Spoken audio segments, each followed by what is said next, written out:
My dear beautiful boys and beautiful girls. So today I'm here, Joby, a wild girl. ഇത് നമുക്കിടയിൽ സ്ത്രീകൾക്കാണെങ്കിലും ശരി അല്ലെങ്കിൽ പുരുഷന്മാർക്കാണെങ്കിലും ശരി പുറത്തു പറയാൻ പറ്റില്ലാത്ത അല്ലെങ്കിൽ മടിക്കുന്ന ഒരു രോഗമാണ് പൈൽസ് എന്ന് പറയുന്നത്. നമുക്ക് എല്ലാവർക്കും അറിയാം, രണ്ട് തരത്തിലുണ്ട്. എക്സ്റ്റേണൽ ആയിട്ടുണ്ടാകുന്നു, അതുപോലെ തന്നെ ഇന്റേണൽ ആയിട്ടുണ്ടാകുന്നു. എന്നാൽ ഇന്നത്തെ എപ്പിസോഡ് ഞാൻ നിങ്ങളുമായിട്ട് പങ്കുവെക്കുന്നത് അങ്ങനെ എക്സ്റ്റേണൽ ആയിട്ടുണ്ടാകുന്ന പൈൽസിനെ എങ്ങനെ നമുക്ക് കുറയ്ക്കാം, എങ്ങനെ നമുക്ക് നിർമ്മാർജ്ജനം ചെയ്യാം എന്നുള്ളതാണ്. എന്നാലും അതിൽ കിടക്കുന്നതിന് മുമ്പ് welcome to my channel Joby Valumkal.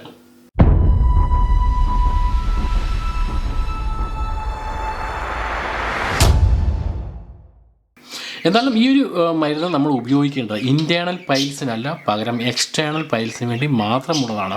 അത് ഞാൻ ഒരിക്കൽ കൂടി ഓർമ്മിപ്പിക്കുന്നു. ഓക്കെ, അപ്പോൾ എന്തായാലും അതിന് വേണ്ട ഫസ്റ്റ് ഇൻഗ്രീഡിയൻറ്റ് മറ്റൊന്നുമില്ല, ഇത് ആലം. ഈ ആലം ബ്ലോക്ക് നമ്മൾ സാധാരണ ഇതിൽ കണ്ടിട്ടുള്ളത് ബാർബർ ഷോപ്പുകളിലാണ് നമ്മളിത് കാണുന്നത്.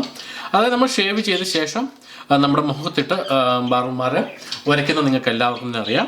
സോ അതാണിത്. ഇത് നമുക്ക് വളരെ തുച്ഛമായ വില മാത്രമേ ഉള്ളൂ, 20 രൂപ മാത്രമേ ഉള്ളൂ ഈ ചെറിയൊരു ബ്ലോക്കിന്.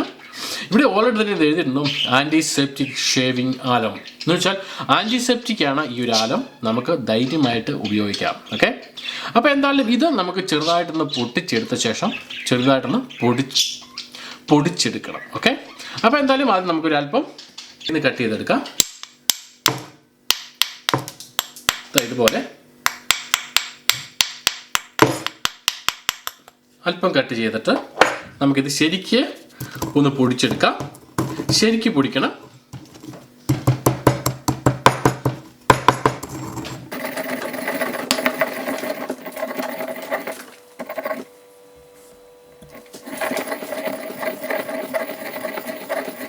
ശരിക്ക് പൊടിച്ചു കഴിഞ്ഞാൽ ഇതുപോലെ കിട്ടും, നല്ല ഒരു പൊടിയായിട്ട് നമുക്ക് കിട്ടും.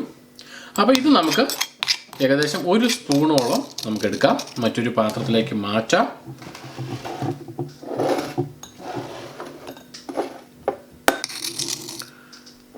ഇനി നമുക്ക് വേണ്ട രണ്ടാമത്തെ ഇൻഗ്രീഡിയൻറ്റ് നമ്മുടെ നവരത്ന ഓയിൽ. ഇത് നമുക്ക് എല്ലാ മെഡിക്കൽ ഷോപ്പുകളിലും അല്ലെങ്കിൽ എല്ലാ ലേഡീസ് സ്റ്റോറിലും മേടിക്കാൻ കിട്ടും. നിങ്ങൾക്ക് എല്ലാവർക്കും തന്നെ അറിയാവുന്നതാണ്, നമ്മുടെ തലമുടിയിൽ തേൽക്കുന്നതാണ്. നല്ല കൂള് കിട്ടാനായിട്ട് വളരെയധികം സഹായിക്കുന്ന ഒരു എണ്ണയാണിത്. അപ്പോൾ എന്തായാലും നമുക്ക് ഇത് 1 സ്പൂൺ ഓയിൽ നമുക്കെടുക്കാം. അതിനുശേഷം ശരിക്ക് മിക്സ് ചെയ്യാം.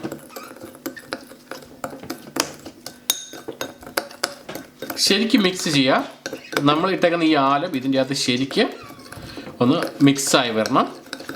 അപ്പോൾ അത് ശരിക്കും മിക്സ് ചെയ്ത് കഴിഞ്ഞാൽ ഇതുപോലെ ഒരു പേസ്റ്റ് പോലെ നമുക്ക് കിട്ടും. ഓക്കെ, ഈ ഒരു പേസ്റ്റ് നമുക്ക് ഡയറക്റ്റായിട്ട് തന്നെ നമ്മുടെ പൈൽസിൽ അപ്ലൈ ചെയ്യാവുന്നതാണ്. അപ്പോൾ ഇനി നമുക്കിത് അപ്ലൈ ചെയ്യാം. അപ്ലൈ ചെയ്യാൻ വേണ്ടി ഇതുപോലെ ഒരു പഞ്ഞി നമുക്കെടുക്കാം. ആ പഞ്ഞി എടുത്ത ശേഷം പഞ്ഞിയിൽ ഇതുപോലെ ശരിക്കും എടുത്ത ശേഷം നമ്മുടെ ഈ ഒരു എക്സ്റ്റേണൽ പൈൽസ് ഉള്ള പോർഷനിൽ സാവധാനം തേച്ച് പിടിപ്പിക്കുക. ഓക്കെ, സാവധാനം മാത്രം തേക്കുക. അതിനുശേഷം ഒരു അരമണിക്കൂറിന് കഴിയുമ്പോൾ ശരിക്കും വാഷ് ചെയ്ത് കളയുക. അങ്ങനെ കണ്ടിന്യൂസ് ആയിട്ട് നിങ്ങൾ ഒരാഴ്ച ഇതുപോലെ തേച്ച് കൊടുക്കുക. തേച്ച് കൊടുക്കുമ്പോൾ സ്വാഭാവികമായിട്ടും ചെറിയ ഒരു നീറ്റൽ ഉണ്ടാവും, കാരണം നമ്മൾ ആലം ഉപയോഗിച്ച് വെക്കുന്നുണ്ട്. പക്ഷേ അത് വറി ചെയ്യേണ്ട ആവശ്യമില്ല, നമ്മൾ നവരത്ന ഓയിലൂടെ അതിൻ്റെ ഇട്ടേക്കുന്നുണ്ട്, അത് കൂളായിക്കോളും. ഫ്രണ്ട്സ്, ഒരാഴ്ച കണ്ടിന്യൂസ് ആയിട്ട് നിങ്ങൾ ഉപയോഗിച്ചാൽ മതി. ഒരാഴ്ച എന്ന് ഞാൻ പറഞ്ഞ എല്ലാ ദിവസവും നിങ്ങൾ ഉപയോഗിക്കേണ്ട ആവശ്യമില്ല. ഒരാഴ്ചയിൽ 3 or 4 തവണ നിങ്ങൾ റിപ്പീറ്റ് ചെയ്യുക, ഇതുപോലെ തേച്ച് പിടിപ്പിക്കുക. അതിനുശേഷം 1 മണിക്കൂറിന് ശേഷം വാഷ് ചെയ്ത് കളയുക. ഓക്കെ ഗൈസ്, അങ്ങനെ കണ്ടിന്യൂസ് ആയിട്ട് ചെയ്ത് കഴിഞ്ഞാൽ തന്നെ 100% നമുക്ക് എക്സ്റ്റേണൽ ആയിട്ടുണ്ടാകുന്ന പൈൽസിനെ മാറ്റിയെടുക്കാൻ സാധിക്കും. ഓക്കെ ഗൈസ്, പിന്നെ 1-2 കാര്യങ്ങൾ നിങ്ങൾ ചെയ്യുവാണെങ്കിൽ നമുക്ക് ഇന്റേണൽ ആയിട്ടുണ്ടാകുന്ന പൈൽസിനെ മാറ്റിയെടുക്കാം. അതിന് പ്രത്യേകിച്ച് മരുന്നിന്റെ ആവശ്യമൊന്നുമില്ല. സിമ്പിളായിട്ട് 1-2 കാര്യങ്ങൾ നിങ്ങൾ ഫോളോ ചെയ്താൽ മതി. ഒരു ദിവസം മാക്സിമം 1-2 ലിറ്റർ വെള്ളം നിങ്ങൾ കുടിക്കാൻ ശ്രമിക്കുക. 1-2 ലിറ്റർ വെള്ളം കുടിക്കാൻ ശ്രമിക്കുക. അത് നിങ്ങൾക്ക് അറിയണമെങ്കിൽ 1 ലിറ്ററിന്റെ ഒരു ബോട്ടിൻ്റെ അകത്ത് രാവിലെ തന്നെ കുറച്ച് വെള്ളം നിറച്ച് വെച്ച ശേഷം അത് കുടിക്കുക. അങ്ങനെ കണ്ടിന്യൂസ് ആയിട്ട് വെള്ളം കുടിച്ചുകൊണ്ടിരിക്കുക. പിന്നെ മറ്റൊരു കാര്യം, നിങ്ങൾ എത്ര നേരം ഭക്ഷണം കഴിക്കുന്നുണ്ടോ അത്ര നേരം സമയനിഷ്ഠ പാലിക്കാൻ ശ്രമിക്കുക.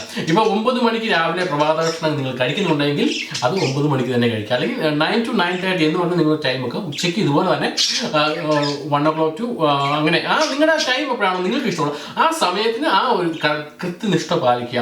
പിന്നെ ഞാൻ നേരത്തെ പറഞ്ഞ പോലെ തന്നെ നമ്മൾ ഇരിക്കുമ്പോൾ കമ്പ്യൂട്ടറിൻ്റെ മുന്നിലേക്ക് ഇരുന്ന് ജോലി ചെയ്യുന്നവരാണെങ്കിലും ഒരുപാട് സമയം ഒരേ പൊസിഷനിൽ ഇരിക്കാതെ ഒരു 10-20 മിനിറ്റ് അല്ലെങ്കിൽ 30 മിനിറ്റ് ഒക്കെ ഇരുന്ന് കഴിഞ്ഞാൽ ഒന്ന് അല്പം ഒന്ന് മാറി ഒന്ന് നടന്നിട്ട് തിരിച്ചു വരിക, പിന്നെയും വന്നിരിക്കുക, അങ്ങനെ കണ്ടിന്യൂസ് ആയിട്ട് കാര്യങ്ങളൊക്കെ ചെയ്ത് കഴിഞ്ഞാൽ തന്നെ നമുക്ക് ഇന്റേണൽ ആയിട്ടുള്ള ഫയൽസിനും അതുപോലെ തന്നെ എക്സ്റ്റേണൽ ആയിട്ടുള്ള ഫയൽസിനും നമുക്ക് മാറ്റിയെടുക്കാൻ സാധിക്കും. ഓക്കെ ഗൈസ്, അപ്പോൾ ഈ ഒരു കാര്യങ്ങളൊക്കെ ഫോളോ ചെയ്ത് കഴിഞ്ഞാൽ ഫയൽസിന് നമുക്ക് പേടിക്കേണ്ട ആവശ്യമില്ല, ഡോക്ടറിനെ കാണേണ്ട ആവശ്യമില്ല. ഓക്കെ ഗൈസ്, അപ്പോൾ താല്പര്യമുള്ള ആർക്ക് വേണമെങ്കിലും ചെയ്ത് നോക്കാമെന്നുള്ളത്. അതുകൊണ്ട് തന്നെ കണ്ടത് മനോഹരം, കാണാൻ പോകുന്നത് മനോഹരം. നമുക്ക് കാണാൻ മറ്റൊരു എപ്പിസോഡിൽ മറ്റൊരു വിഷയവുമായി ഞാൻ വരും, നിങ്ങളുടെ സ്വന്തം ജോബി വാലിംഗ്. അതുവരേക്കും ഷോർട്ട്.